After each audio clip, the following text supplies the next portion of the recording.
থেকে শুরু হচ্ছে মেয়েদের ঢাকা প্রিমিয়ার লিগ। এবার অংশ নেবে 9টি দল। এ উপলক্ষে বিকেলে মিরপুরের সব অধিনায়কদের নিয়ে ট্রফি উন্মোচন করেছে বিসিবি। নারী ক্রিকেটের একমাত্র ঘরোয়া আসর ঢাকা প্রিমিয়ার লিগ শুরু হবে বুধবার। সে উপলক্ষে মিরপুরে ট্রফি উন্মোচন করেছে 9 দলের অধিনায়করা। নারীদের ক্রিকেট লিগকে আকর্ষণীয় করতে এবং প্রতিদ্বন্দ্বিতা আরও বাড়াতে এবার প্রাইজ মানি বেশি দেওয়ার সিদ্ধান্ত নেওয়া হয়েছে। চ্যাম্পিয়ন দল পাবে 2 লাখ টাকা আর রানার্স আপ পাবে 1.5 লাখ।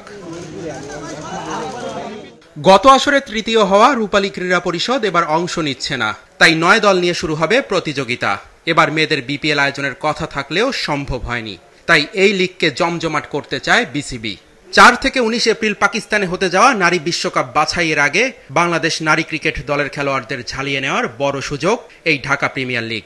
কর্পোরেট টিমগুলো উইমেন্স ক্রিকেটে আসা অনেক ভালো, কারণ তারা আসতেছে, প্লেয়ারদেরকে বলবো ইনভেস্ট করতেছে এবং নতুন নতুন প্লেয়ারদেরকে ফাইন করতেছে, এটা অনেক ভালো। এবং সেকেন্ড বলবো যে আমিও লাস্ট মোমেন্টে এই টিমের সাথে অ্যাড হয়েছি এবং তাদের বলবো অফিসিয়ালরা অনেক বেশি ফ্লেক্সিবল, প্লেয়ারদেরকে অনেক বেশি ফ্রিডম দেয় এবং সবার জায়গা থেকে লাইক যেসব ফ্যাসিলিটিসগুলো আসলে নর্মালি অন্য প্লেয়ারগুলো পায় না বা অন্য টিমগুলো পায় না, সেগুলো আমরা পাইছি এবার নতুন টিম হিসেবে।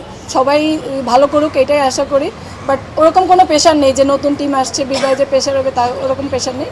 আমার যে টিমটা আছে আমিও আমার টিম নিয়ে খুশি, আর আশা করবো যে আমার টিমে সবাই ভালো করবে। ঢাকা প্রিমিয়ার লিগের ম্যাচগুলো হবে মিরপুর স্টেডিয়াম, সাভারের বিকেএসপি আর ইউল্যাব মাঠে। ঢাকার বাইরে ম্যাচ খেলতে প্রতি দলকে 10,000 টাকা পরিবহন খরচ আর দুপুরের খাবার বাবদ 7,000 টাকা দেওয়া হবে। বুধবার সকাল 9টায় মিরপুরে উদ্বোধনী ম্যাচে মাঠে নামবে বর্তমান চ্যাম্পিয়ন মোহামেডান। তাদের প্রতিপক্ষ মিরপুর বয়েজ ক্রিকেট ক্লাব। নামের মধ্যে বয়েজ থাকলেও দলটিতে খেলবেন মেয়েরা। যে দলের অধিনায়ক দেশসেরা ব্যাটার ও জাতীয় দলের অধিনায়ক নিগার সুলতানা জ্যোতি।